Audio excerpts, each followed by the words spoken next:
I'd like to thank you all for coming this morning and for the second day of our roundtable, just to continue our discussions. And for some of you who perhaps weren't here yesterday, we would just like to do a very quick introduction to you of our roundtable guests. And Barbara, would you be so kind to introduce the members of the fransaskoise panel? We're going to do that very quickly to just remind us of who's who. On the other side, Robert Carignan from Pontex, Louise Schmidt, who teaches in Bellegarde, Janine Bouvier, who teaches in Assiniboia. Do you live in Assiniboia too? She lives in Lisieux. Joselle Stringer, who lives and works in Gravelbourg. Henri Bouvier from Willow Bunch. Francis Cajungo from Gravelbourg. Calvin. Thank you, Barbara. I'd like to introduce the members of the Métis community, Métis panel. Dorothy Fayant, who lives in Lebret, president of the Métis Local there. Mr. Gilbert Pelche from Crescent Lake, currently lives in Yorkton, Saskatchewan, a long way from home. Betty Mckenna, originally from Manitoba, currently resides in Moose Jaw. Joanna Potiondi, nee Blando, who currently resides in Melville, Saskatchewan. The local talent, Drew LaMontagne, local boy from here, and Randy Gaudry, also from Willow Bunch. I'm just going to summarize quickly what we said yesterday, the dialogue we had, and for the exchanges we had. It was very worthwhile, very positive, the things that came out of it. It wasn't a confrontation. It was we had an opportunity to speak together about it, and if we could ask the participants to speak a little bit about, yesterday we talked about our pride in our community. Now the question we're asking today is, how can we develop our pride in our respective cultures? And perhaps also we should think a bit about the relationship between the two communities. It's that question asks that we go on side by side on our ways, on our roads. How can we respect each other? How can we commit to each other? So if the people would like to either talk about what they went through yesterday or where they want to go with it, is there somebody who's ready to say something now? To make a comment or observation? If not, I'm going to choose somebody. Robert, you seem like you want to talk. I like a little boy at school. He's jumping up and down there.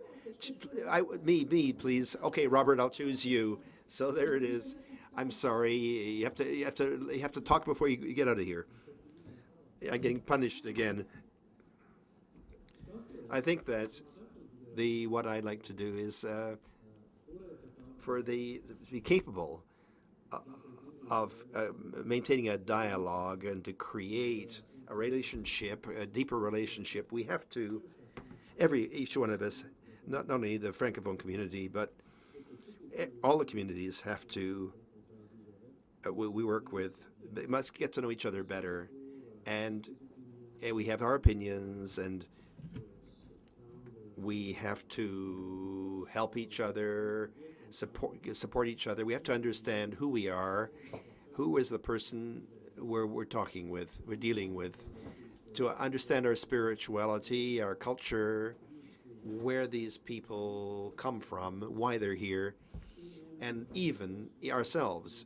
We don't know ourselves very well sometimes, and I think that it's a departure point for the discussion today is this understanding, to know ourselves before we know somebody else. Calvin?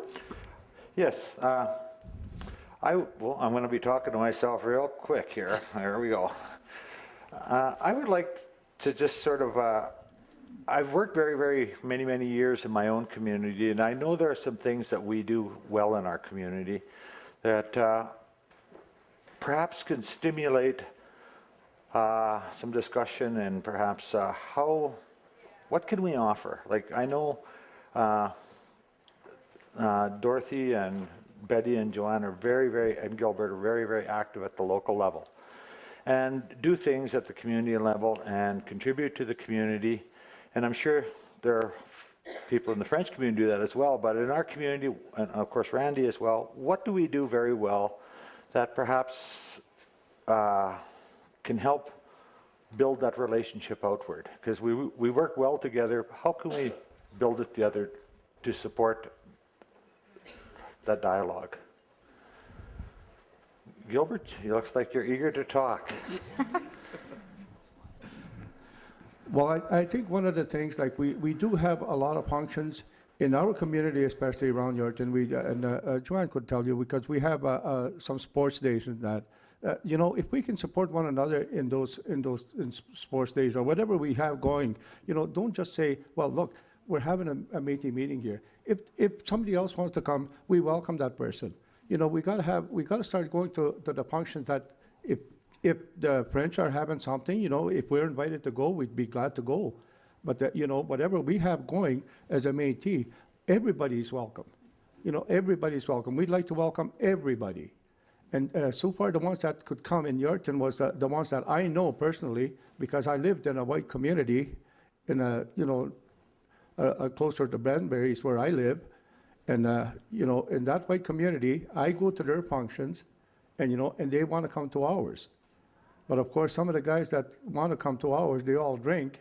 So, you know, it doesn't matter if you drink or not, but, you know, at least come on, because you're always welcome. And we got to start going to all these functions. You know, if there's a function, by all means, you know, if we have a function, by all means, you guys are all welcome to come. And I hope we're welcome to come to your functions, because if you let us know that we are welcome, we will come.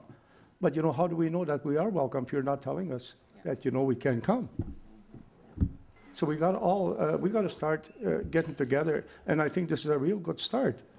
But we got to continue working like this, and I hope you guys don't quit this, because you know, this is just the beginning, and I hope we continue doing this. Merci. Yes. Est-ce que quelqu'un dans la communauté... Oh, excuse. Janine, Je vois Janine est déjà prête. You know, Vas-y, Janine. I'll say this in English. There's a perfect example of something like that this morning. I was talking to Betty. Betty got up at probably before 5 o'clock and was directing, I believe, a ceremony, a sunrise ceremony in Musja this morning, because this is the official end of summer and the beginning of fall. And then some of us here made our arrangements so that we could go to Mass, but both of those are examples of spirituality. It would have been just awesome if we could have gone to both. Thank you. that is a real good example. Oui, oui. I think that Randy has something to say.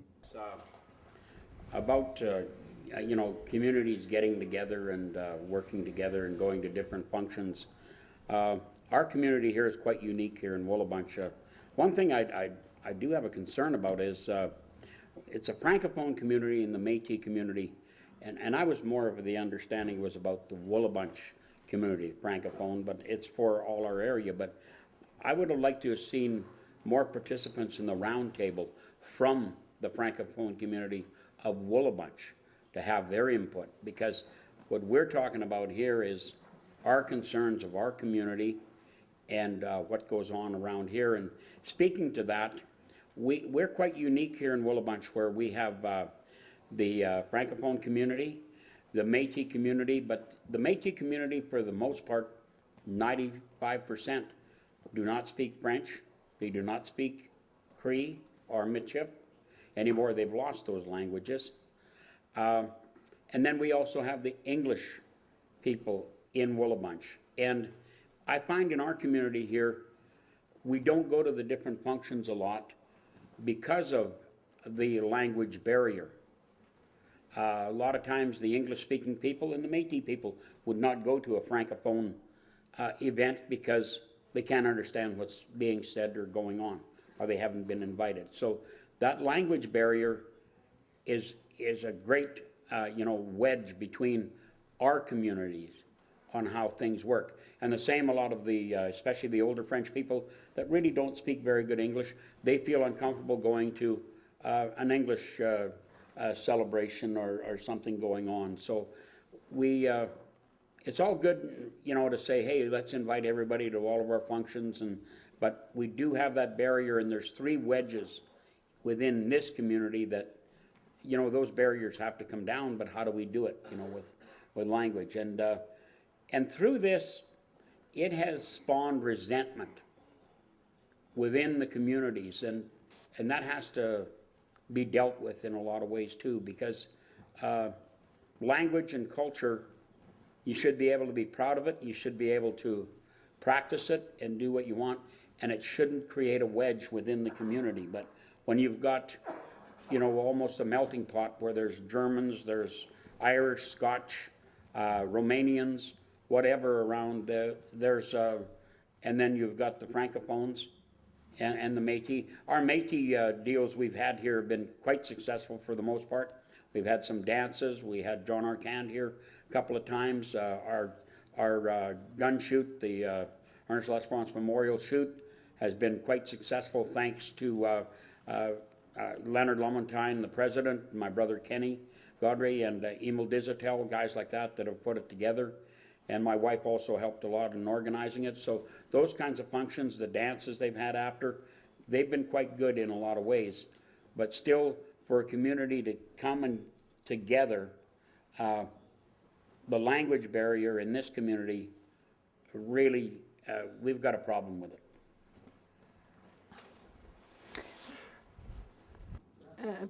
Francis, vas-y. I'll try to answer to that. Talking about the language barrier, I believe, yes, it can be an obstacle in the trying to bring two communities closer. But I believe that what most of us is the will, the goodwill. If we want to find out to work with another culture, I believe that we can make that step. That's how we will find out about other people's needs. That's how they'll know about our needs. I believe, for example, that French, there are certain corner in the world of this country where it's not just necessarily the first language, but people have learned and it developed culture and pride. And for the French community, pride has to be a positive pride. But as when we talked about it yesterday, we don't want to step on the try and gain by somebody's bad situation. So we don't want to be too vain. We can be proud, yes. We can be frustrated, but we can frustrate other communities. So we have to talk about this. I think it's important. I would be very happy to offer French classes to you so that you can come to French activities in the future.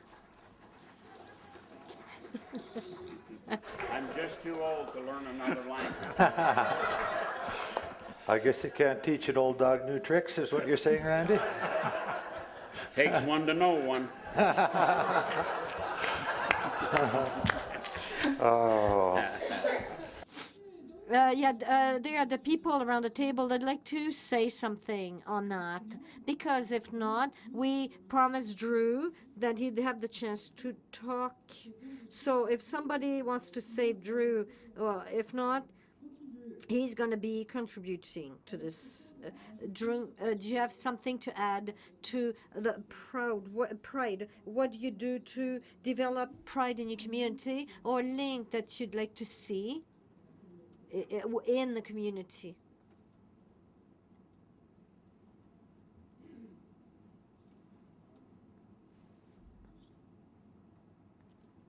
I don't know if it's so much as a pride thing, but people should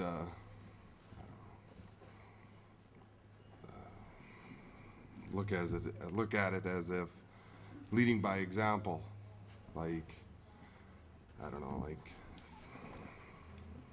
I don't know how to say it.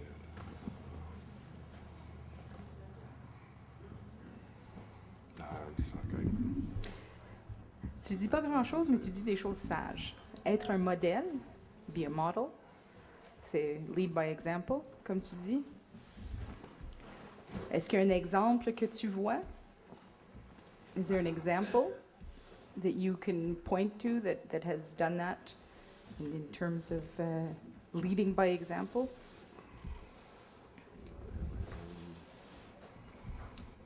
No, no.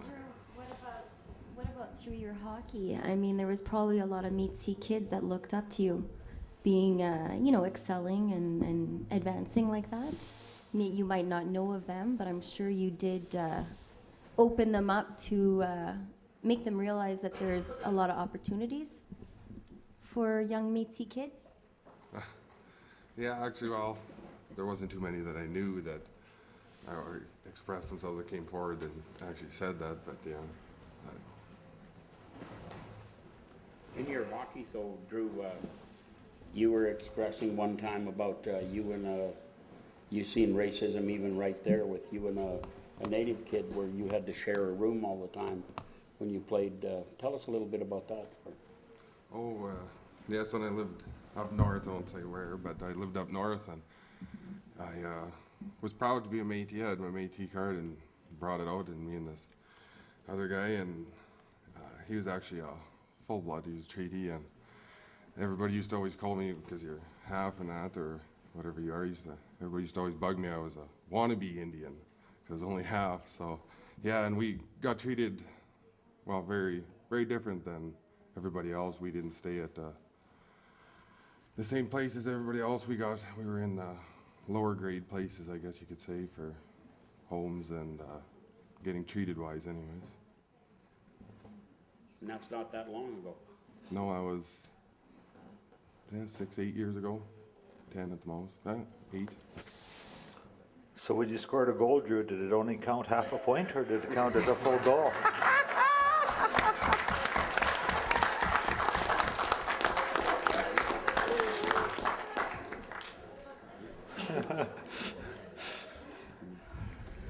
Well, I only scored one, so. You must have been a goalie. No.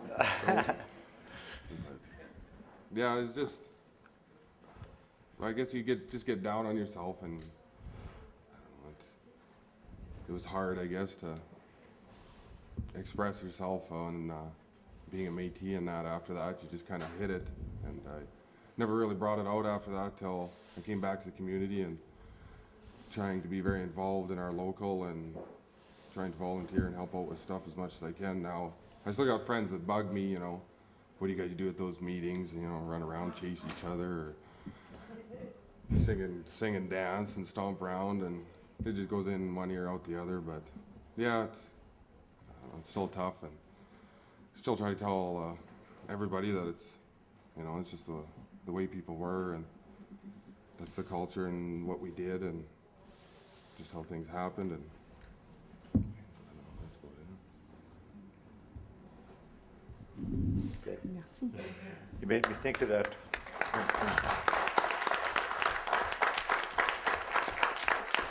I was one of those kids that grew up on the Flintstones, and Fred and Barney were always forever going to the Water Buffalo Lodge meetings, and they had those secret handshakes, and they had the secret little sayings. So I can recall like that sort of thing too, and the guys would get together as a group of guys, and one guy would say "ack-ack-a-dack," and we'd all start laughing because it was all came out of that Flintstone stuff.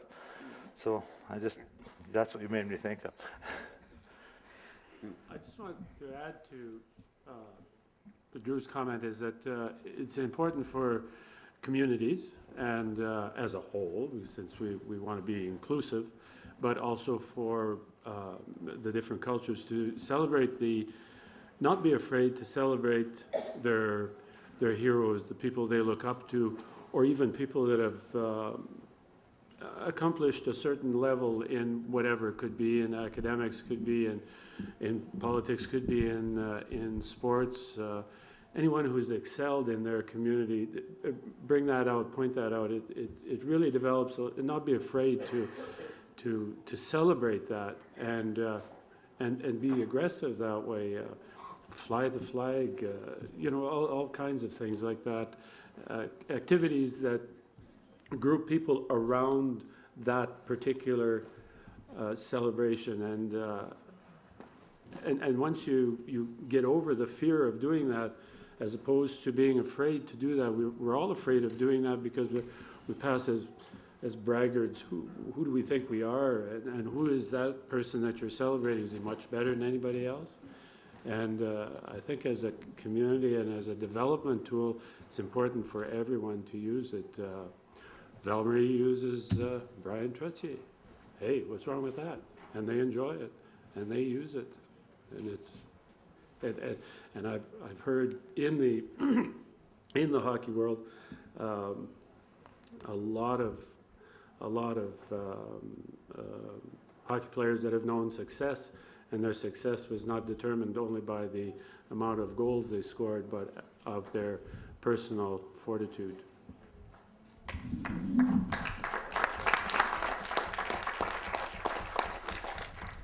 Sorry? Thank you. I live in this little town. I have a upholstery shop there, and we have a multicultural heritage group, and Marg Harrison and I are the only Métis women in there, and the rest is German, Ukrainian, and all the time we have our suppers. We have about every 2 months we have a potluck supper, and they always tell me to bring some bannock, Joanna, and I always say, no, I'm bringing pierogies. So they are very aware that I am a Métis, because I have a shop right in town there, and of course I have these Métis signs all over my shop, and make sure whoever they comes knows who I am. But we all work together very well, and we have a good working group, and we put on a lot of 50th anniversaries and suppers and all that, and we're always helping out. And they always put me on the floor to serve, and I'm about the worst one you ever seen at serving. So, yeah, we can work together, but it takes a lot, and you got to really be out there and say, you know, who you are, and they can say who they are, and we can have a multicultural supper or whatever things that we do out there. It's very good for the community, and then a lot of people start coming. Now we started off with 25 people that would come regular to our suppers, and now we got about 250. And this has been in the last 6 months. Thank you. There is place to work. That's a critical question, creating those linkages, linkages at a personal level, at a relationship level, and that is so important to community development. I was thinking of a story, but it's a long-winded story, and we don't have anywhere near the time to talk about it, but it was just an experience that I went through a long time ago about the play of Louis Riel, and how it was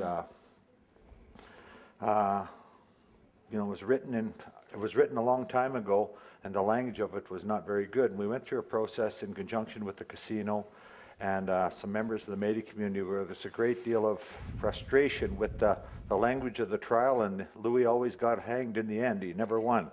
And we always had this concern that he was misrepresented, and so we got involved with the process, and we got involved with the dialogue. We were able to write a commentary, and we used it as an insert, and we put it into whenever people came to the play. It got handed out in the program, and it was there, and it talked about Louis as a father, it talked about Louis as a dad, it talked about him as a husband, it talked about as an artist, as a community member, as a man that had emotions and feelings and all of those kinds of things, and he had pride in his culture and his heritage, and how he, in fact, we look at contemporary society today, and he was tried for treason and hanged for treason, but where in fact, at that point in history, Lucien Bouchard was doing the very same thing in Quebec, and he that was promoting the very same values that Louis was promoting, and in fact, Lucien was getting a salary for it, and they're saying, as opposed to being hanged. And I said, we've come a long way as a society. How do we continue to build those things? So we got to put that program into the program. There's been thousands and thousands and thousands of people from all over the world that have seen that play since, and that insert has been in the program. I'm hoping it was able to build some of those linkages. able to put that there. When people see it often enough, they have a different story. They have a different understanding, and that's what made me think of that little story while that little bit of a dialogue. And I notice Henri's really quiet, really thoughtful here. And can you, Ou bien il dort. now that you're volunteered and are retired, you have all this time in your hands, I understand, to really promote these linkages and work on those. And I would like your thoughts, Henri. Well, I think all along it was maybe a question of fear or unwillingness. But I think after this weekend, we've discovered that we both communities have the same desire, but we never said it to each other. It takes guts. It takes the right surrounding to do it. And I think this weekend gave us that surrounding. We were brave enough to say what we needed. We're brave enough to say we're ready to work together. And I think we'll be brave enough to say we will damn well make it work. We need that willingness.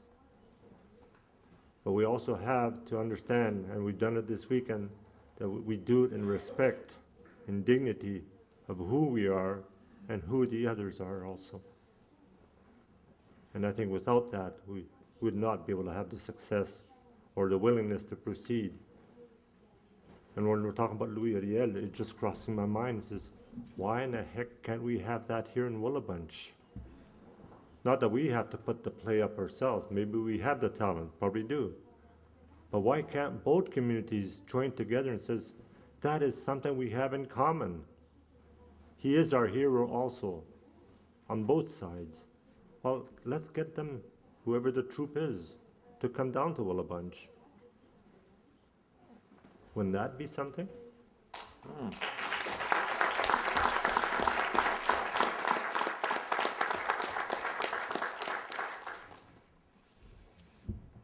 Brilliant idea.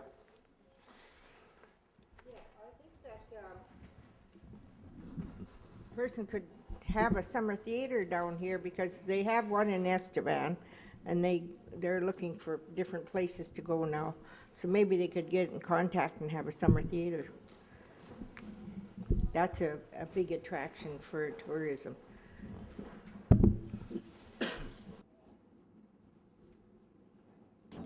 Jose wants to say something. I hope we're all on the list of for the project. I believe that we had to start at the schools. It was announced that the treaties were being taught in the school at some point in the near future. The Métis population is part of the French heritage as well. And you already mentioned also that initiative in Willow Bunch. Randy and Calvin talked about having a workshop with the young people at the school. Why? Today, but maybe not today, but in Willow Bunch, you have English, French, Métis communities, but maybe have a pilot project to start a festival of some kind one day, to have music from each culture and have workshop to the whole public for the young people to start this partnership link. Randy? Well, to address some of that, our school unfortunately is closed here now, and our students are gone to Assiniboia or Coronach. I think something like that can work, and Henry said something that really hit home here: respect. Now, with respect goes responsibilities, and you have to respect each other's cultures or whatever. And I've seen, in fact, there's a play being done right now in Moose Jaw. And Johnny Lemieux and I went to the initiation of when they were putting it together. And it's supposed to be about Sitting Bull with Walsh. And this fellow putting this live play on, he's said, well, we're gonna do it this way, and I said, well, this isn't factual how you're doing this. He said, well, it's a theater play, it has to have more, romanticism to it, like, almost like Hollywood, and I said, well, that's the problem with a lot of these plays and a lot of stuff being done. You do not use the facts, you take everything out of context, and people come away with the wrong story altogether. And it would be nice to have a play and about our area. Things like that have been done, or things have been wrote before. And if we do it this time, I want to make sure that, and speaking on the Métis' behalf, that we are actually portrayed in there in the way that we really did help record history, where Jean-Louis Laguerre was on the trip with Sitting Bull. However, it was the Métis that were the main players in there because they were the ones that could talk with Sitting Bull. He was, Laguerre could not speak Sioux, like they've got in different history books how, oh, he talked with Sitting Bull and he was a great friend in a lot of ways. Well, from the old stories that we have, that is not correct. He was the trader, he was the merchant, he had a lot of that stuff. But the way a lot of the stories that are wrote and the way they play this up, like he was the be-all and end-all and the great savior of Sitting Bull, which really is not fact. So we'd have to, through research that has been done, if we could do a factual play where both parties can take pride in what actually took place, that would really be good. But like you take, like with respect, and this just happened here a while ago, and this is one reason that there's a wedge in between the communities. You people that have went on tour, how many of you seen the plaque at the cemetery here in town? The big plaque with all the names. Well, there's a bigger one out at the main cemetery out there too, where I believe there's 1,200 and some grave sites out there, but over 500 of them were unmarked. And we've got the names out there too on these big plaques. Now, this was through hard work of one Francophone person, Gilles Bono, who has researched all this stuff so much. We used his research material. These plaques were financed and paid for by the Aboriginal Healing Foundation, which was one of our programs that they funded for us here. And on these plaques, it is wrote, sponsored by the Willow Bunch Métis Local 17 and the Aboriginal Healing Foundation. When they unveiled these, I unfortunately could not be here. I was at a rodeo event or something I couldn't be at down here. When they unveiled these at a celebration, the people were just taken aback. They just loved all of it. And this is very good. However, a couple weeks later, it was brought to my attention, I've seen some of it, where the Francophone community had brought CBC TV down here. They did a feature story on these plaques, and they were more or less saying that they had a great deal to do with these plaques, which in essence they didn't, and that really hurt some Métis people. So with respect, a lot of those things, that's one example happened to us. Maybe something's happened in the Francophone community we can address that we've done. But those are the kinds of things that we have to address, where things that we're not in a competition here to see who can do better. It's what we did and we took the initiative to do. It was a great thing, but you know, it's not a competition. So for the things we did, again, we'd like to be able to take credit for our people. And when I say credit, meaning to take pride for our people, that they can be proud that they've done some of these things. The museum has a lot of work to do, and I fought there for years to get things changed, and finally things are starting to change. But First Nations people, when they go in there, and I'll tell you what, it's not out of, and when I use the word ignorance, I don't mean that they're ignorant, but it's out of not knowing. But they've been addressed on this several times on some of the displays in there, and they refuse to change these displays. These kinds of things have got to change to heal our community and work together on different respects on both sides. So those kinds of things, and they're coming together, but it has taken a long, long time, and it should never have taken that long, because I think as we evolve, people have never been questioned in this community and other communities around by Métis people or First Nations people on what they should do. I sat on the Saskatchewan Museums Association board for Aboriginal artifacts and how they should display these in a sensitive manner. I sat on that board for 3 years, and it was a great education for me. We got a phone call one time from Estevan at the museum. They said, we got a pile of bones in a box here we found. We don't know what, we think they're Indian bones. What should we do with them?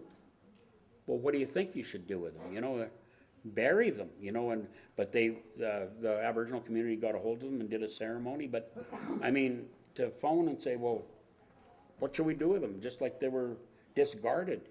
So those kinds of things, with respect, they have to go a long ways. And then with respect also with the Métis community. We had so many people. I came on board as the president just at the time when the Saskatchewan government and powers that be came along and gave the Métis people their hunting rights. And I became the president about a week before that happened. Well, I'll tell you what, they fell out of the sky. Everybody was a Métis. They came to my door for cards because they wanted, there was a monetary gain here of some kind, and they wanted to hunt. People that called me a dirty half-breed for years, all of a sudden they're Métis. And we knew they were Métis. There was Métis ancestry there. But by the same token, you know, with rights come responsibilities. And a lot of these people who don't know our Métis way are proud to be Métis and just want monetary gain. And we've got it within our Métis community where they're just in it for what they can get. You know, they might have a name that's that long, but it's spelled M-E, you know? And it's, so we have that to deal with also in our own Métis community. Education funding. There was thousands of dollars and literally thousands out there for education funding. And it was initially put out there in a goodwill for people in need. But other people found these loopholes and whatever, and they got a lot of education funding through the Métis. We have never ever seen them back in a meeting or anywhere involved in the Métis. There should be 200 Métis people here at this gathering. They're not. So that's obstacles that we, as our Métis local, have to deal with, just like the Francophone community has to deal with. But also, we have to also deal with the town working together. Some people have mentioned yesterday, well, let's get on with things. That was the past. You know, we've got these things. We can get into some business initiatives. And whoa, we got to hold back here. That's going to take some time. We have jumped into a few initiatives, and they have not worked out because they have not been thought out. And it's almost like, who's going to be the leader here? It's almost like a competition of who is going to be the leader. And that can't happen. So some people might be here thinking, well, it's a way of getting the community going, economic development. We can start things rolling right away because we're all one big happy family right now. Think again. And it's going to take some time. This is getting rolling. It's a good start on both sides. Both sides of the community have problems within that we have to deal with. But I think with hard work, I might not see it, but I know my children or grandchildren might see it. And I think respect on both sides is the key thing to making things work.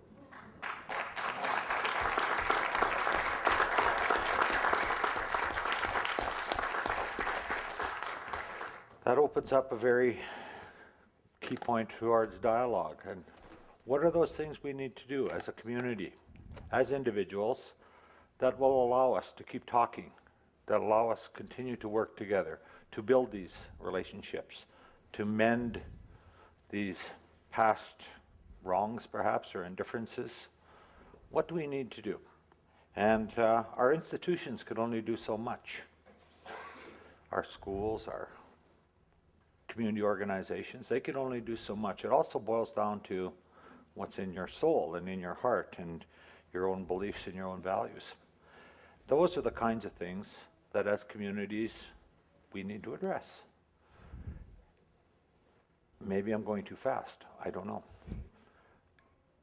Any thoughts on that, panel? Betty? This is the way it's been for people ever since people came onto the earth, when the Creator gave them this wonderful mother to live on, live off of, live from. That people need recognition, they need social approval, they need love, they need order, they need adequacy, and they need security. And with security, you need to have people forgive you, and you need to be able to forgive people. And only once you have forgiven, and with the grace of the Creator, anything in the world can be forgiven. We watched the Pope go to someone who tried to kill him and forgive that man. And that would be the leader of a lot of people in this room or in this tent. So if we can forgive anything in the entire world, from there you begin to grow trust. And I'm going to say miigwech, jigason tote gewanati, and I am going to ask if I could be excused. I've been up since 4 o'clock this morning doing ceremony, so I got a long way to go. And I'd like to take my relative with me. One of the things that both Gilbert and Betty must go on, they have another thing to attend to and are going to excuse themselves. And so I would just like to thank you for your input for the last couple of days and your desire to work with us on this and try to bring your thoughts and your wisdom and the gifts that you have. You have brought lots to this gathering, and I want to thank you for that.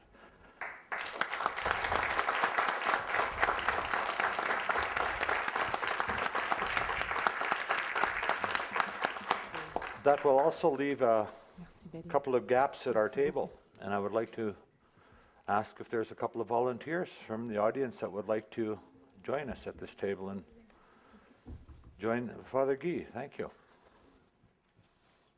Anybody else that'd like to join us and fill up our remaining seat?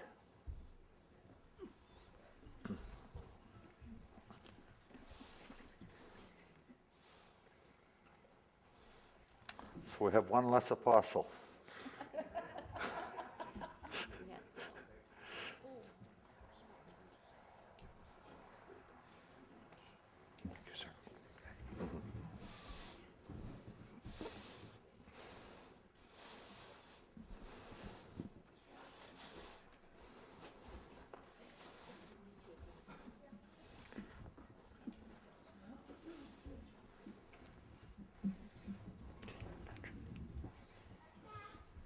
Don't forget about me, girl.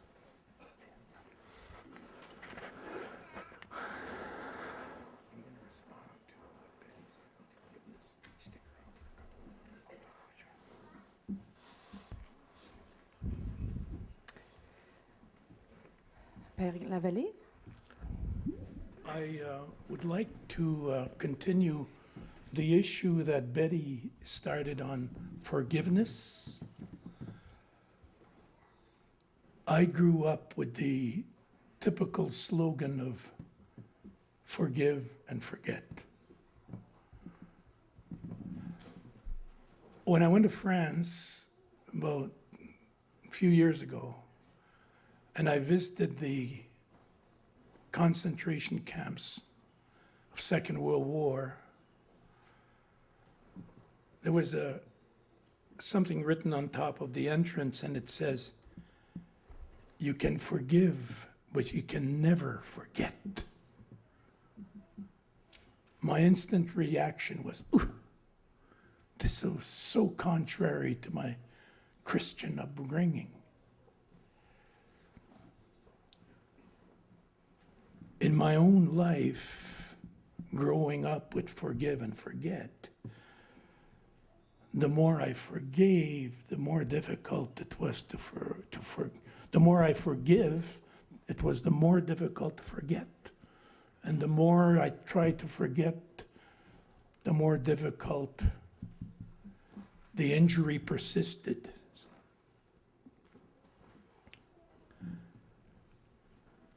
My experience in forgiveness has been very, very difficult because I was, when growing up, the object of racial discrimination as I trained to become a priest.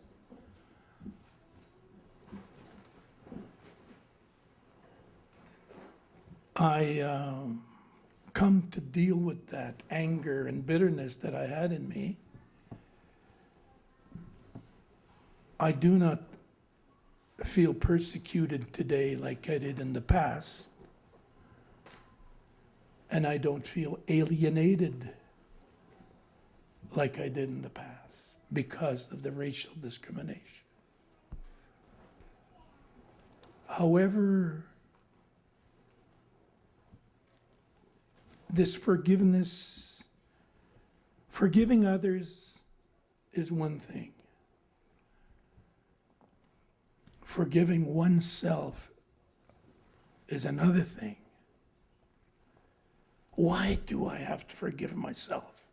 About what? It seems that they are the ones who are in the wrong, not me. I was the victim, so to speak. And I put on my victim identity hat, and I carry that around with me. And that is a barrier to communication. And I discovered that this barrier that was in me, that I was not the only one who carried it. There was some Francophone who carried it because they also suffered discrimination. Any minority group practically carries that victim identity. Now, to get over that, I have to learn to forgive myself for the harm that I created to others. I have to admit that I did some harm to others. The Francophone have to admit they did harm to the Métis, and the Métis have to admit they did harm to the Francophones here in Willow Bunch. Unless that hurdle is what? Overcome, I don't see any future. The forgiveness starts by admitting that the wrong that we did to others. In an intercultural, interspiritual, setting. It starts with my forgiving myself, admitting that I did wrong to the others. Thank you.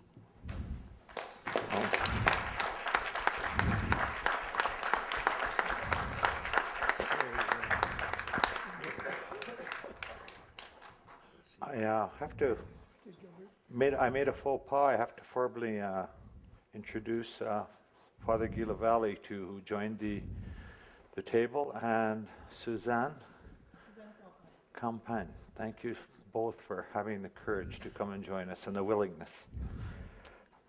You made me think of a thought. A very good friend of mine many years ago used to tell me, Calvin, you must forgive, but you must remember. Don't forgive and forget, forgive and remember. So you never, ever do those things what other people did to you. Never forget what they did to you, but always remember what they did so you don't perpetuate it and continue it. That's what you told me. You helped me think of that again. Thank you.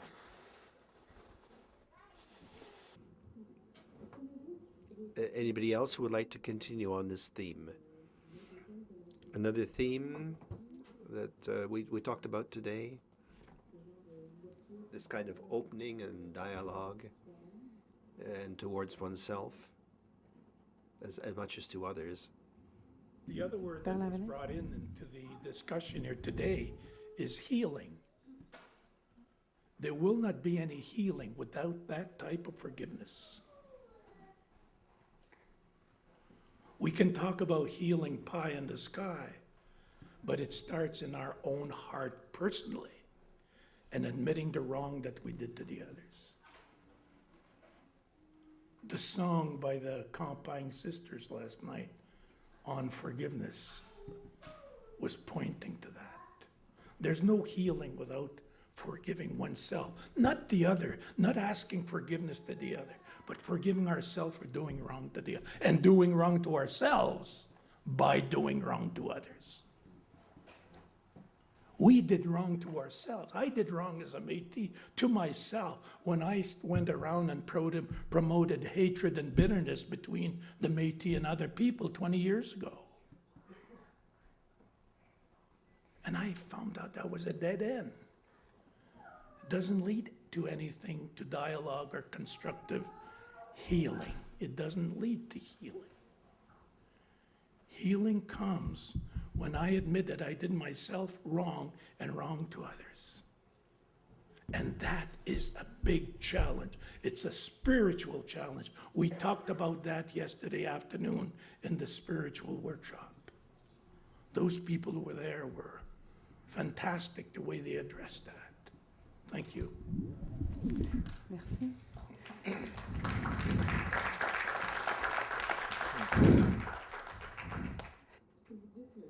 What you say makes me think a bit about the end of the presentation by Wilfrid yesterday. There was a quotation, which, pardon me, and I pardon others, but Wilfrid, you said the hope of a community or of a people cannot be based on the despair of another. And what you said made me think of that. It's forgiveness must be a collaboration between all of us. We have to do each one of us, and towards others and among ourselves. I really appreciated. I remember that. Louise, we didn't hear much from you today. What would you like to say? I think that what follows from what the father said, we have to be educated. We have to get in. Once we know the real story and we understand what these people lived through, we can probably more easily forgive. For us, we see. What we see, some people were educated in school in a way which was not the realistic, and they went out to find the real story, real history, and from there on, the people can more easily know what's going on, and we can forgive much more easily when we know the real story. The teacher.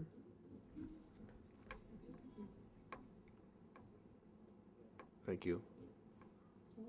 Calvin, do you have something to?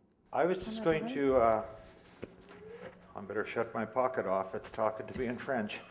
I would like to take this sort of opportunity to ask Frederick if we could get a microphone, and I'd like to ask anybody in the audience if they would like to have some comments and offer something in on the dialogue. Oh, we have a young man here that would. Okay.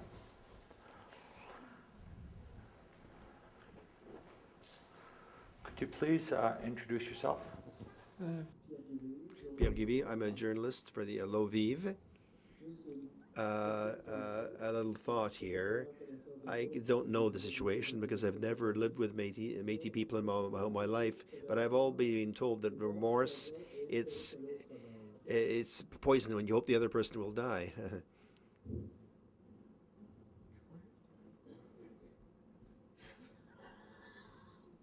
Thank you. Suzanne, do you have anything to say? You took your place here. What do you have to say? First, I'd like to say that I'm very, very moved because you said, I think that we have to, it's an expression of what you want to really say here. At the same time, I'd like to recognize Randy because Randy, it takes a lot of courage to overcome in writing and what's being said today, the level of what the public hears, takes a lot of courage, and I'd like to recognize you for that. I think that it's something that you not have to do, and I think you recognize for your courage that takes. And then the reality is that as fransaskoise, to express our identity, who we are, in activities, and a very grand part of that is to be able to speak our language.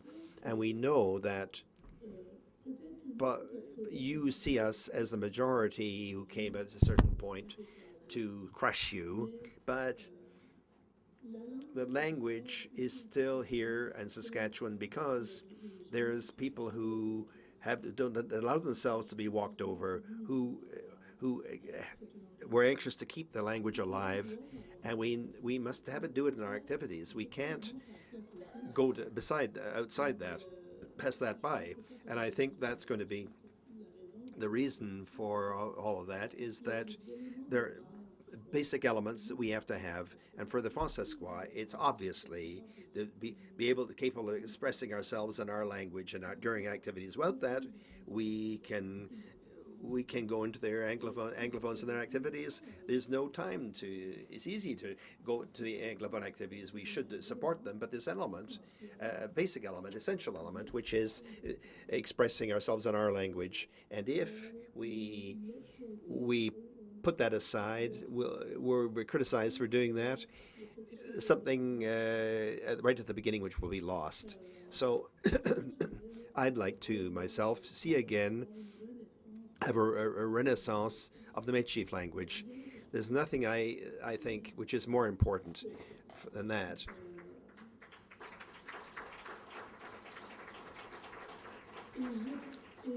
And I think that's beginning. We're going to do some activities together. We have to find these people from Willow Bunch who still speak Métis, who still speak it, a part of French. It's true that the Catholic Church and the sisters pushed that back, pushed that down, saying that they didn't speak well enough. They repeat the same word 100 times so they say it properly, and we're all frustrated because they took our recreation time, our recess, to do that. But I think we have to go and find these people and say to them, you had something. There's some here at Willow Bunch who still speaks Métis.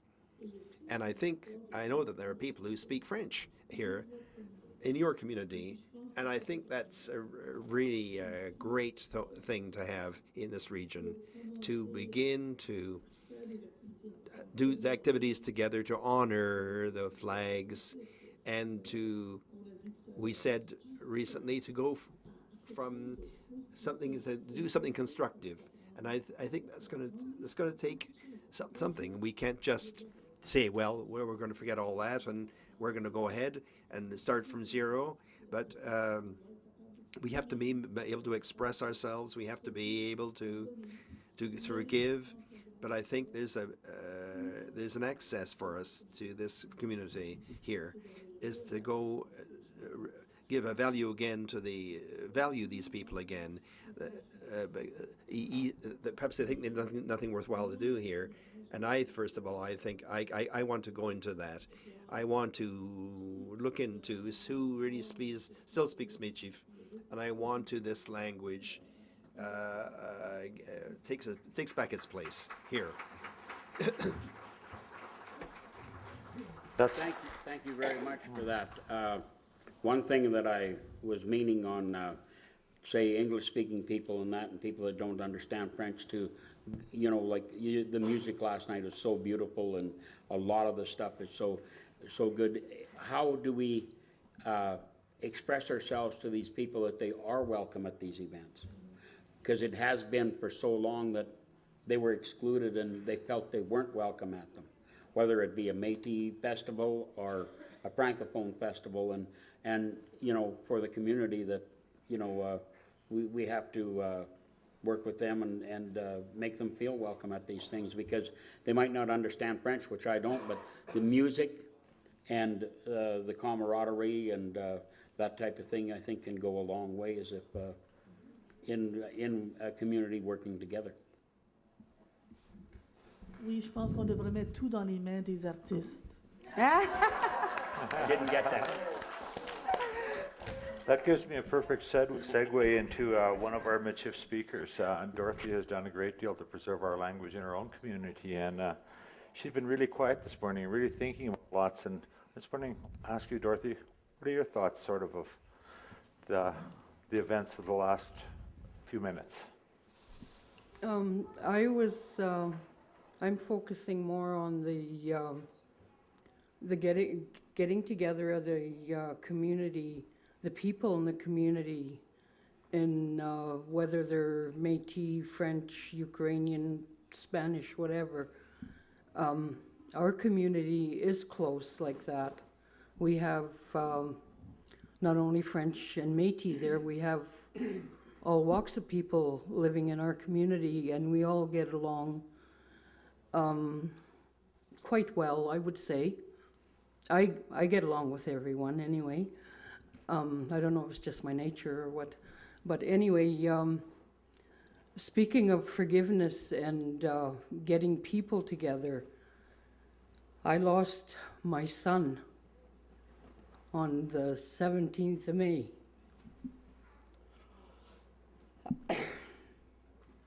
He was murdered.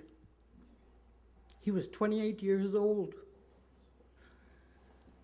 And I just couldn't believe how people could get together as one, because all the close communities, Belcaris, Abernathy, Fort Capel, Indian Head, St. Luda, Lorette, were all there with us because of this one little boy.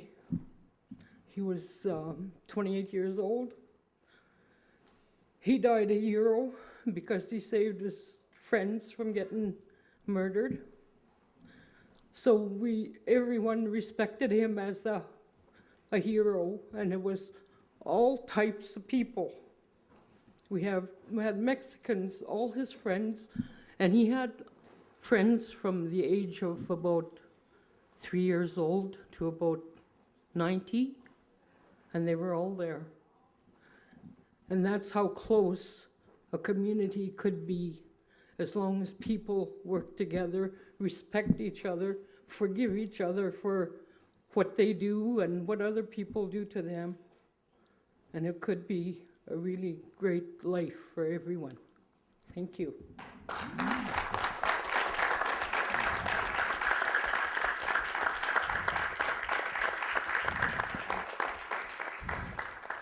Thank you for your courage to say that, Dorothy. I also knew that young man very well. He was one of my students. I loved him as well. He caused me a lot of gray hair, but he was a wonderful young man. And it takes a lot of courage to say what you just did. I appreciate it. Thank you. I'm kind of joking, Barb. I'm thinking there. I'm going to add something that not only takes courage to share this, but to find hope in a situation like that. And we talked a lot about forgiveness. Dorothy showed us some hope, a belief in her community. Could we talk a bit about hope now that we have, thanks to bringing together the communities after today, after 1 o'clock today? What are we going to do? What will we do? What are we doing? What do we do to show our hope? We're going to knock at what door? To whom are we going to hold out a hand? So we talked about taking the microphone around. Is there somebody who would like to contribute to that?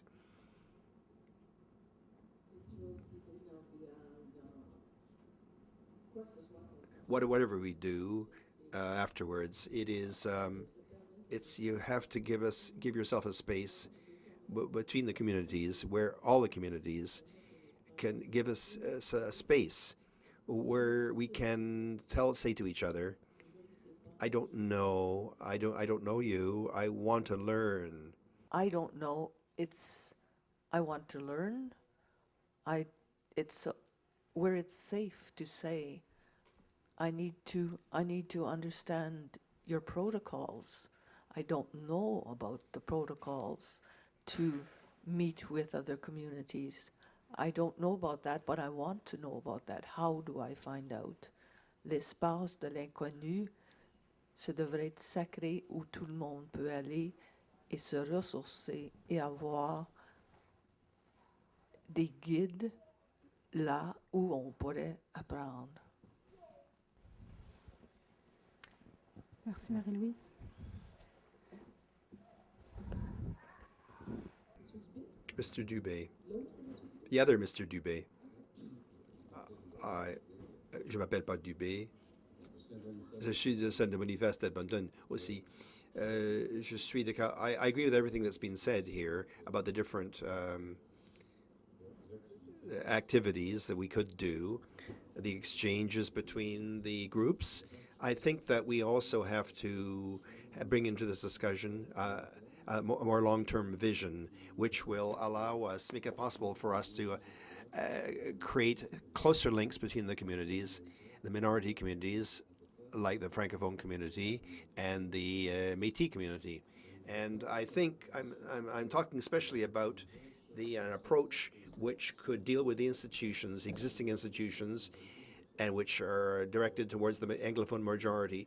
For a number of years, we've had, for the Francophone community, we've had the right to set up our schools, our curriculum, which is related to our needs. We can define ourselves, which can allow us to our children to identify themselves with something, and which the community has really lived through.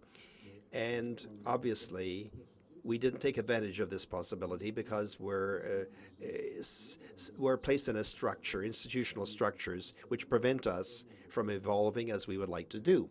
So I think that it's the same thing for the Métis side. I'd like to go back to what Joselle did and Louise. We talked about the school. The school is a place where magic can take place, where we can define together our curriculum, which tells our story, and does not accept the story which is forced on us by the Anglophone majority and the models which are given to us. So it's up to us, it's up to our community, collectively, the two communities, Métis and Francophone, to demand the Department of Education to give us the rights after the 2000 court decision in the Supreme Court. That insists that we develop ourselves and our history, our sociology, our religion, and all the aspects which define us as a community.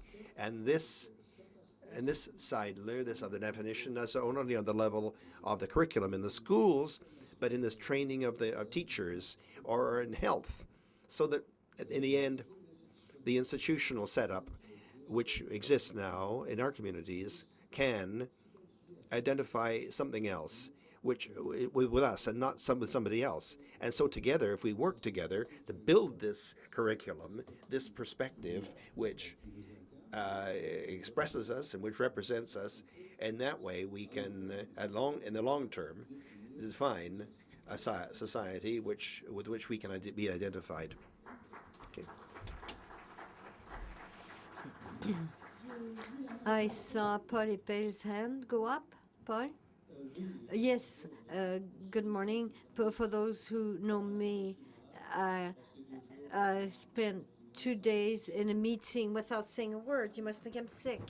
But Drew said something a while ago, which is I have back in my mind. I knew somebody. We don't see him very often because we live far away from each other, but we were not really member of the same community. We lived close enough to each other, but I found it. He found it was weird that I would make all this work in my community for French community so that the French fact be known. And poor man, he was working, and he was looking he liked American movies and 4 or 5 beers after a baseball game. And I would say, we didn't have the same priorities. One day it said, you're crazy, but what exactly are you doing? I said, Ken, I am creating a community. My goal, it really is to create a community that is proud, strong, who people know who they are, they know where it's going.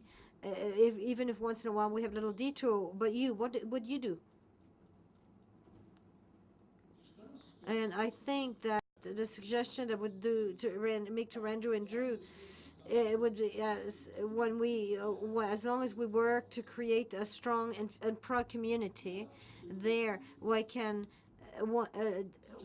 help. When I'm sick, I cannot do anything.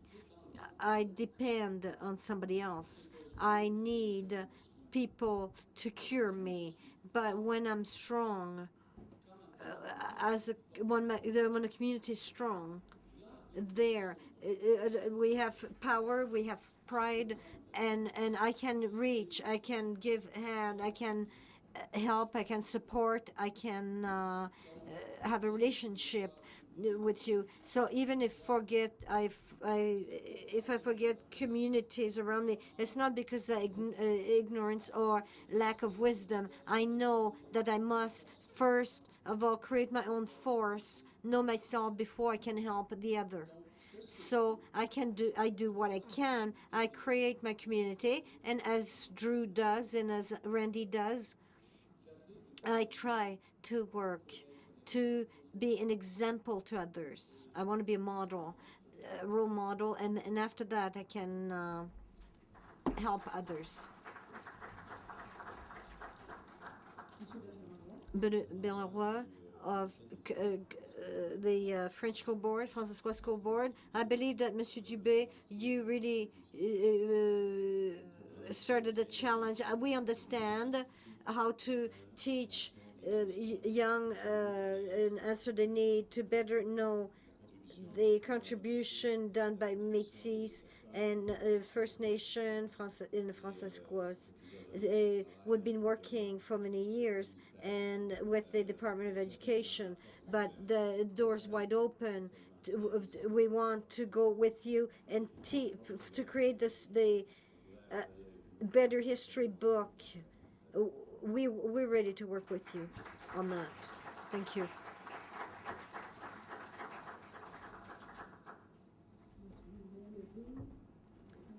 Somebody else want to say something? Okay, so I want to add to what Bernard just said. I've been a school counselor for 5 years. I've been saying the same thing for Aboriginal studies. The people who created a country. This material does not exist. When I became a school counselor, Jews are not. Who was a treaty commissioner came to one of our first meeting and said this document, which the tools are open, available to all Saskatchewan Jews. Bravo! But us, what about us, the French people? Is it translated? Is it no? Okay, so it says Canada. It's stamped by the government, but we don't translate them because that costs money, and we've been fighting for 5 years. Last year they said it's almost translated, and I said, okay, now we can start the course, but no, we don't. We do not translating the course, and so what you say, it touches me. The obligation is there, but the follow-up, of course, isn't there. What we see, we still haven't seen.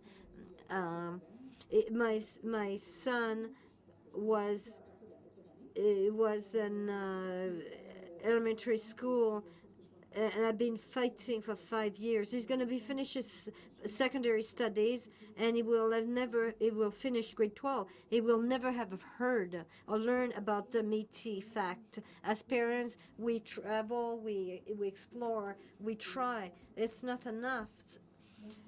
I agree to what Bernard said. Yvonne is here for the. We have personal and professional goodwill. We want to do that. We had other comments. We talked many things about many things today. Calvin? sort of sliding down to our last half hour or so, and we really need to go more towards down to the community level in lots of ways. Like I see the need for the institutions and the dialogue and the curriculum and the changes and the supports and the networks. That is fantastic, and we need to go there as well. But to really heal a community, we need to begin at the community level. And I'd like to turn it back to our panel and say, what are the thoughts? What can we do? Like, I know we're not just talking about Willow Bunch. We're here in Willow Bunch. But we're also talking about the relationship between the Fransaskoise community and the Métis community in general. And what, at a community level, as opposed to an organizational level, the thoughts and the ideas, and let's put them on the table. Let's bare our hearts. Let's embrace each other. Let us. Pardon me? Hug a half-breed. Janine?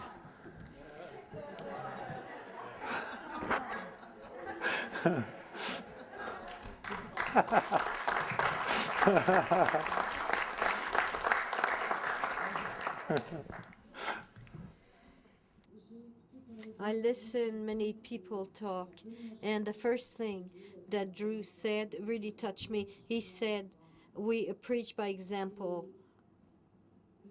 and others say we must be feel secure in who we are before we can go forward in order to help others. And all of that, everything that was said is really true.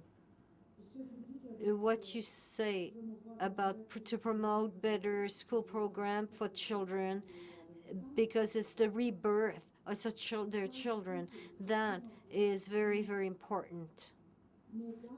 But at the end of all of that, at the base of this project, if you know, what can we do now? This morning, my oldest son is at home and said, what it gives you to go all weekend to do something like this? Aren't you tired? And I told him, I'm going because when I'm going to come back, when I come back this afternoon, I will be richer, I'll be a better person, a person who knows more than a person different than I was when I arrived on Friday afternoon. And what I will have learned, I will be able to pass it on to you. I'll be able to show you by example, by talking to you, by showing you. So I really believe that at the base of all that, this is where we must start.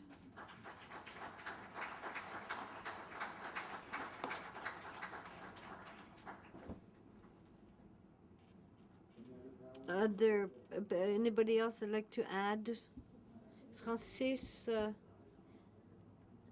want to talk about what Janine said. We talked about the importance, the necessity to put programs in a school that are appropriate, but also there's another element that's important, and that has to bring force. If we can be proactive, for example, in that project, it would be the role of families and the parents' role in the family exchange with in their home with their children, our children, because before children start school, really they learn from the parents, they learn from the brother, sister, and their models, and they belong.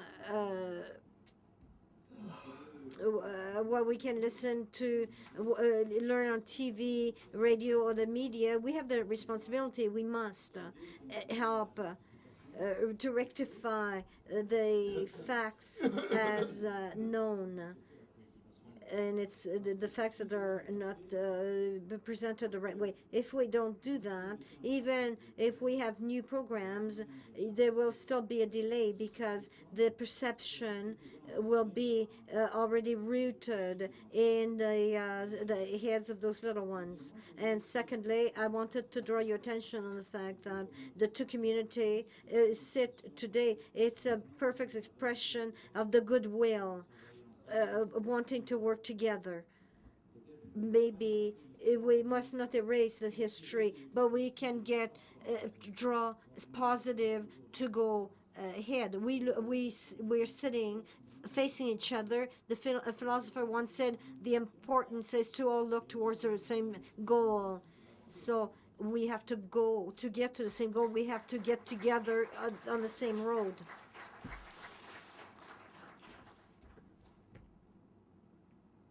Any final thoughts, Randy? Any final thoughts on? Well, I just like to thank everybody for having us here for a couple of days, and I know we hammered on some things, but I honestly believe that things can come together, and a lot of it has been brought to the forefront today and yesterday, where people can understand things a little bit more, understand our perspective, and maybe some of our Métis members that are newfound members or whatever, understand with our Métis rights and our Métis pride come responsibilities, and I hope they hold their head up high and do us proud in that way. Also, I think that the communities can work together in relaying that pride of the two cultures. Unfortunately, like I said, most of the Métis people of our area here anyway do not speak French anymore. They definitely do not speak Michif. The older ones might have an 88-year-old grandfather, uncle I should say, that he still can speak some Michif, but he's losing, some of it also. But there's different ways of doing things now, I think, where with the media, with television, APTN, our station has come a long way in bringing people to the forefront of different things, issues, education programs. Calvin Racette was very responsible for a lot of the material. If you go on the website, excuse me, for the Gabriel Dumont Institute, on their catalog, there is all kinds of material out there for especially the young people to learn about the culture. A lot of people we get our age and a little hard to even keep going the way we are, let alone learn new things. But I think we've got to strive ahead for the health and the revival of our communities, for ourselves in one way, but for our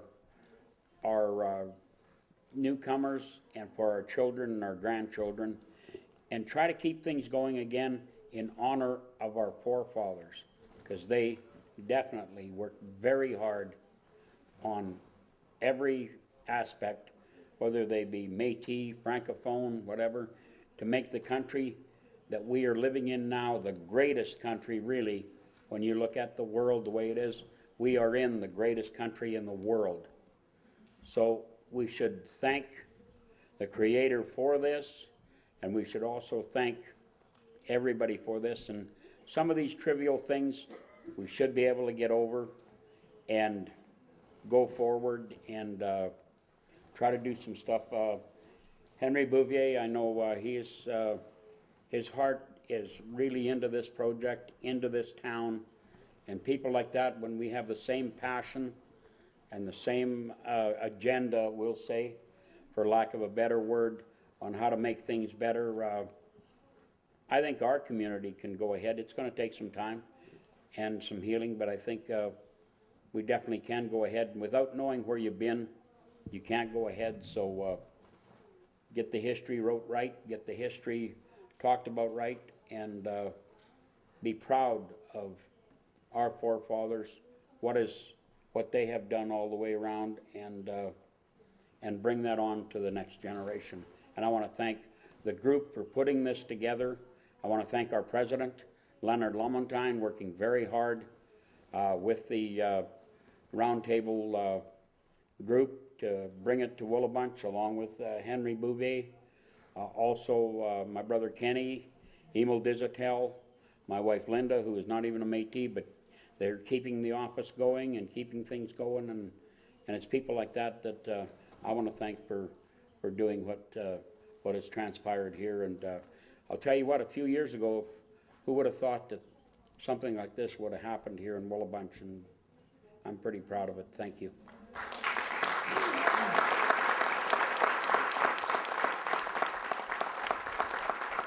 Any other table members like final comments? Very quickly, I'd like to say that I wanted to recommend to the Francophone Committee, français, to have a follow-up, a one-day follow-up, and talk about what happened here, maybe at the spring, when we could have education dimension, to see the different version of our history for this area, to have the spiritual ceremony, because I believe that these ceremonies, as we've seen at the beginning, it talks about healing and forgiveness. I think it's important, but also we have to have the cultural element with the artists. They're always here, always there to make bridges between different cultures. So I would like to recommend that to the local committee. If Fransaskoise could organize something like that, I would offer my services. We have a volunteer, ladies and gentlemen. Father Guy, you have some final thoughts. I really enjoyed this meeting for 2.5 days, and I feel privileged having been invited, and the thoughts and the interventions that I've heard are so encouraging to what was. Something is happening. Maybe we can't put a handle on it yet, but we have to trust the Spirit, the Great Spirit, that He's going to lead us somewhere in this, or she.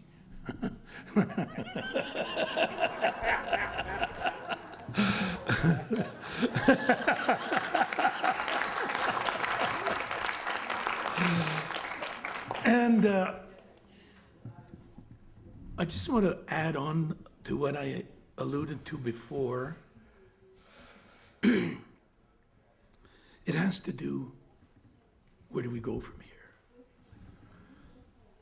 And personally, I would just like to underline, I don't want to repeat all the good things that have been said, but I'd like maybe just to add this little dimension. The issue was, what do we do at the community level? What do we do among ourselves and the two groups and all that? I'm going back. What am I going to do at my personal level? Whether I'm Francophone or Métis.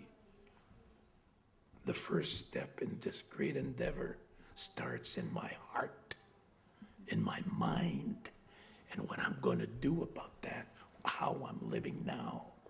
If I'm full of prejudices and barriers, I have the responsibility to deal with that.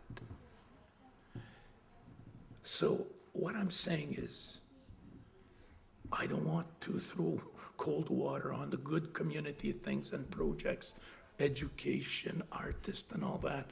Gosh, as a priest, I bless that in the name of the Father. But what I want to say is not forget our personal commitment to this cause, if you want to call it, personal commitment to this wonderful door opening that we're involved in at the moment. The only reason I come here when I was invited already last January, it's because this is the grassroots people. There's no Métis politicians here. Maybe there's some Métis scholars. But imagine if all the people who were here were Métis and Francophone politicians and scholars. They would have been at each other's throat the first day. But because this is grassroots people, and I believe in the grassroots people, I've been a politician myself for 20 years, even as a priest, for the Métis Federation, Métis National Council, and the World Council of Indigenous People. I know a little bit of politics, but there's also the other side to life, the artists, the educators, the family, and ourselves at the personal level. That's where it starts, I think. Thank you.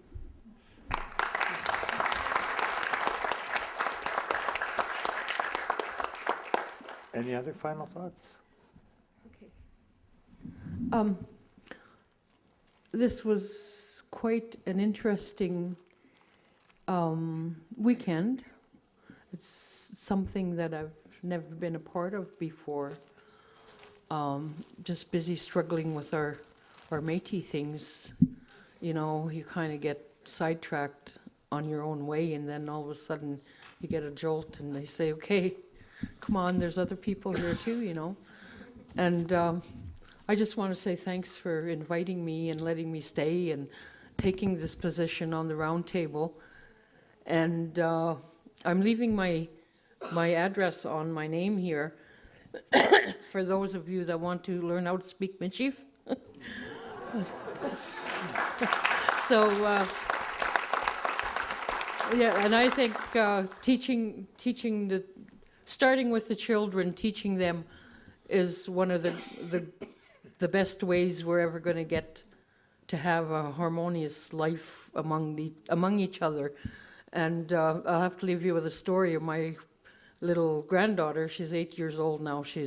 When she was 4, we were driving through Fort Capel through by the First Nations, what do they call that, arbor, where they do their dancing in. And she said to her mom, "What's that, Mom?" And my daughter said, "That's where the First Nations people do their traditional dancing." She said, "You remember all those Indian people that had all those beautiful costumes?" "Yeah, I know," she said, "and they dance good," she said. And she said, "I want to dance." And my daughter said, "Well, maybe you're going to have to, you could dance, but you should learn the Red River Jig because you're Métis." And she said, "Mom," she said, "I want to be an Indian and dance the real dance. I don't want to be, arr, Métis."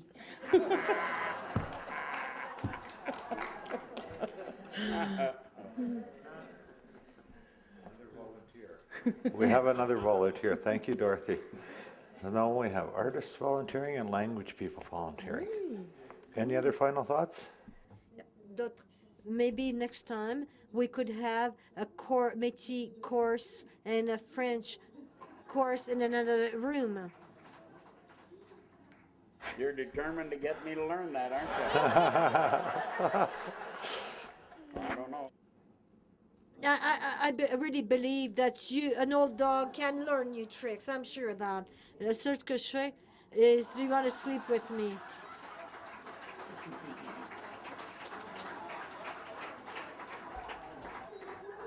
Why doesn't that surprise me?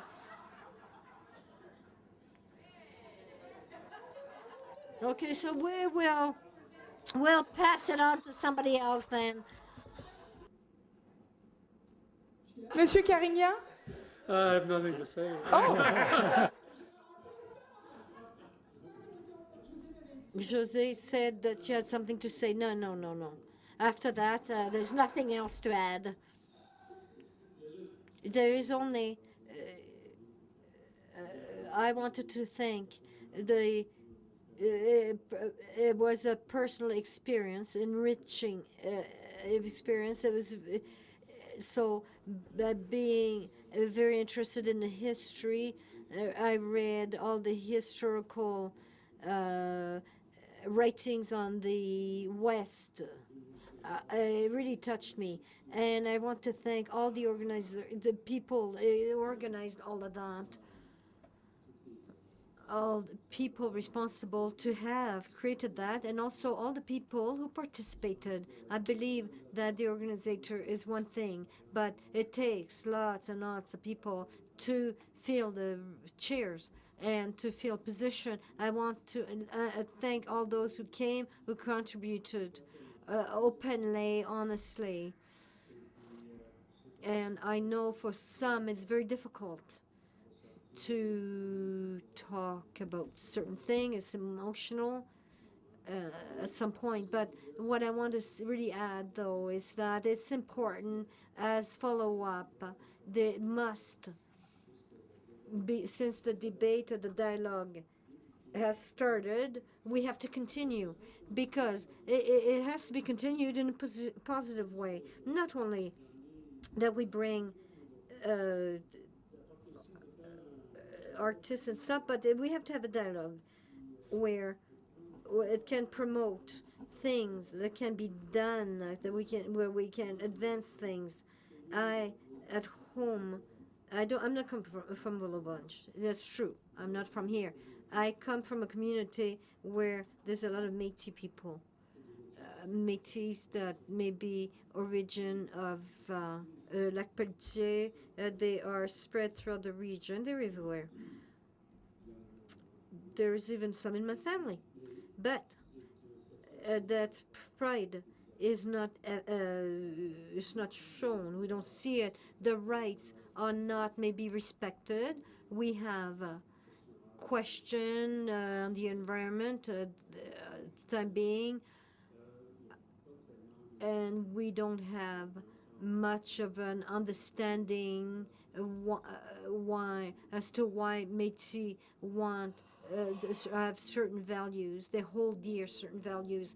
And to go back to my community, it's very important that this community also learn who it is and who's in this community as well. I appreciate the idea that the weekend doesn't end today, that also like the voices, like Calvin, as in his pocket, we bring voices in our pockets, and it's part of our personal tool, the personal tool. But I feel that I have made a friend, Randy, and I hope I come back. It was an honor to participate, and I hope that the dialogue continues. Maybe the French people have foot three, but we have years and years to talk about this. Calvin? I really have appreciated the days as well. I've had the opportunity to come to Willow Bunch in the past on Randy's invite and Leonard's invite and work at the school, and I came in when the school was still open and been part of that day, and I've always had good memories of Willow Bunch. I really have taken that, and I've never had the opportunity to come in the fall. And I've really have appreciated, well, we got not only glorious days, but I've met some very, very wonderful people, some very welcoming people. I've enjoyed myself tremendously. And I suppose it's time to offer my services as well as a member of the Métis teaching community. And I'm not a Métis speaker, but I have lots of cultural knowledge and I have lots of cultural contacts. And I would like to offer that to Leonard and to Randy and of course to the teachers of the community, that if I can come down and offer assistance in any way, shape or form, I would be truly honored to do that. And it would be my pleasure.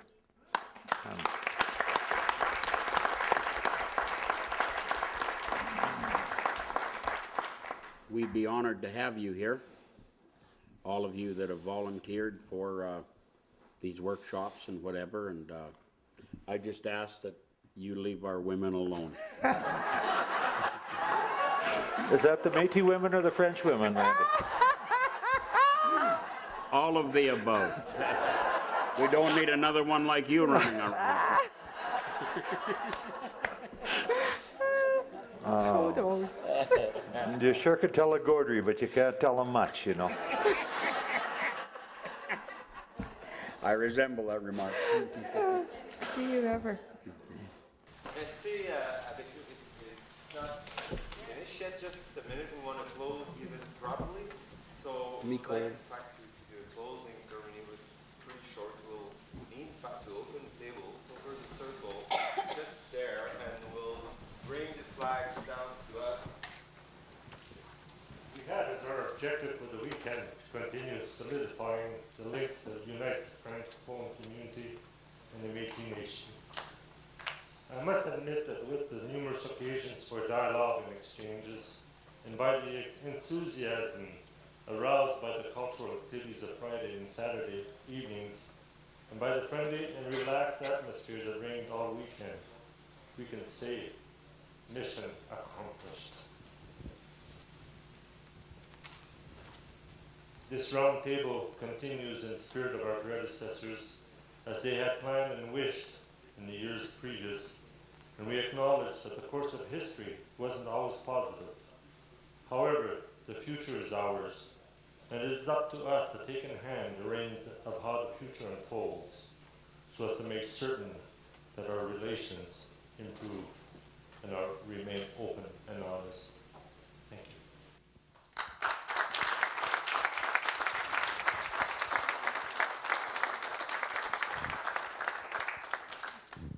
Well, the weekend came to an end here, and what I learned over the weekend here is we can get along.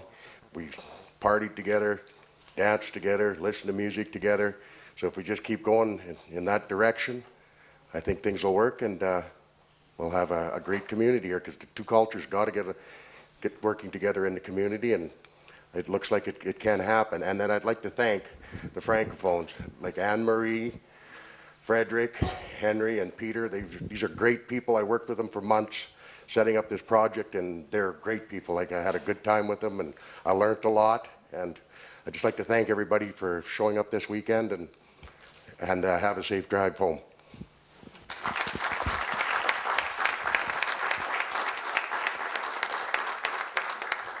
I would greatly miss if I didn't, on my part, also thank Leonard, the Métis Local of Willow Bunch, who have dared take the challenge that we set forward, that we can work together and make it happen. Thank you.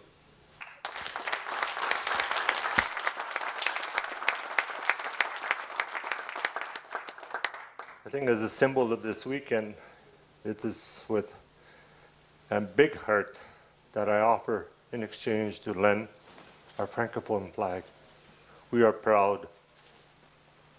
We want to exchange it.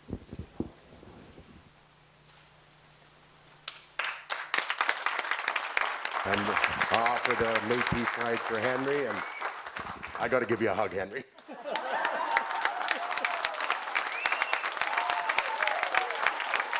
He's a great guy.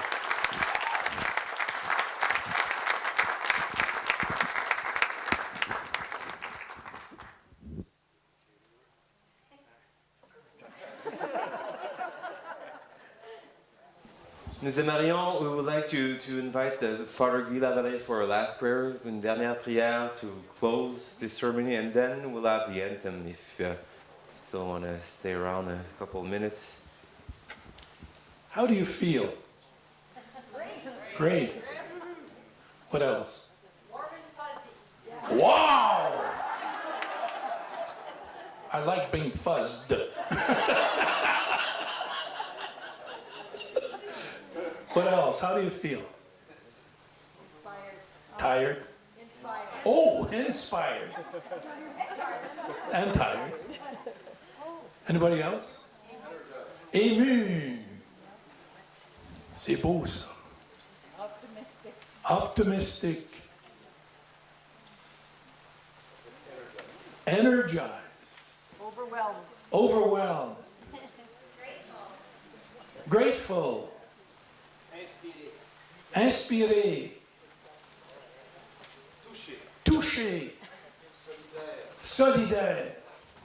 Uni. Uni. Enrichi. You guys are going to go far in life. I would like to say a prayer, not le Je vous salue Marie, but I'd like to refer to the creation story, where God, at the beginning of times, created the earth, the sea, the sky, and all the living things in it. And he saw that everything he created was good. Everything. And on the sixth day, he created man and woman. And he said, this is very good. Very good. Why did he think, or she think, that creation of man and woman was good. And I mentioned this in my homily this morning at the church. It's because the moment he created or she created man and woman, he or she instilled in each and every one of us his or her sacred spirit. We are, even before baptism, we have received the sacred spirit of God in each and every one of us. And that's what makes us sacred. Sure, in the eyes of God, but in each other's eyes too, that we are sacred. And if we treated each other accordingly, that we are sacred, there'd be less violence against women and children today. There'd be less violence in the world. There'd be less prejudices, less barriers to communication. If we zeroed in on that sacredness that we carry. We are carriers of sacredness. We are God's masterpiece of creation. Each one of you, God's masterpiece of creation. Carry that with you as you go home. Thank you.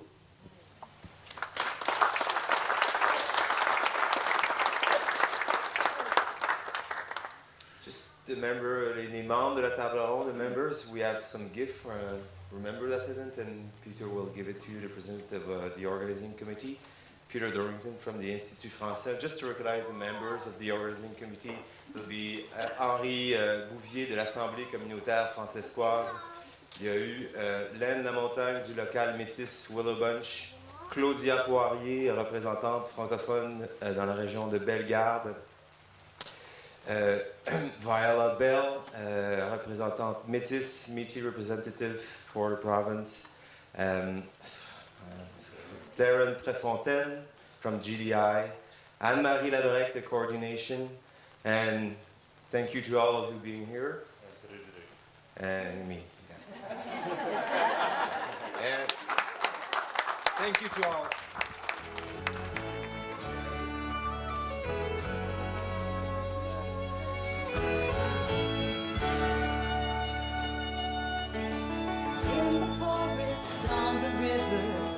Across the western plain,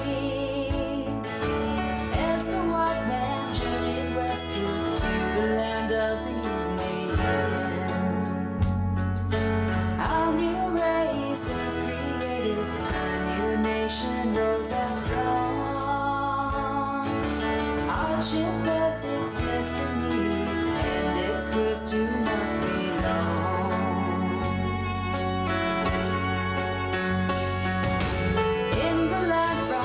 They came in the land they helped to build.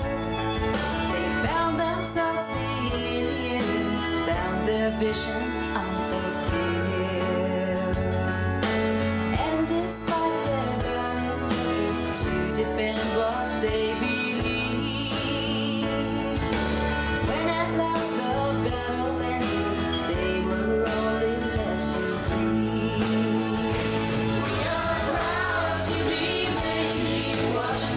Rise again. Never more forgotten people were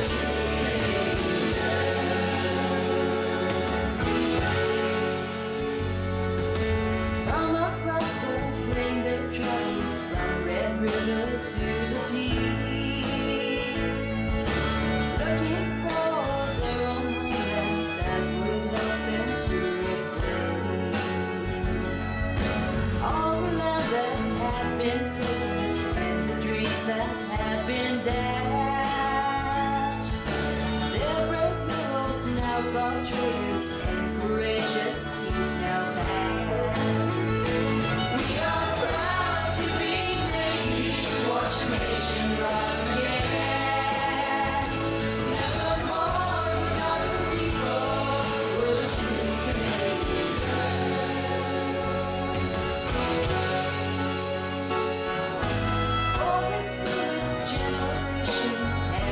Future wants to come.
Au Canada, terre de nos aïeux, ton front est ceint de fleurons glorieux, car ton or s'est porté l'épée, il s'est porté la croix.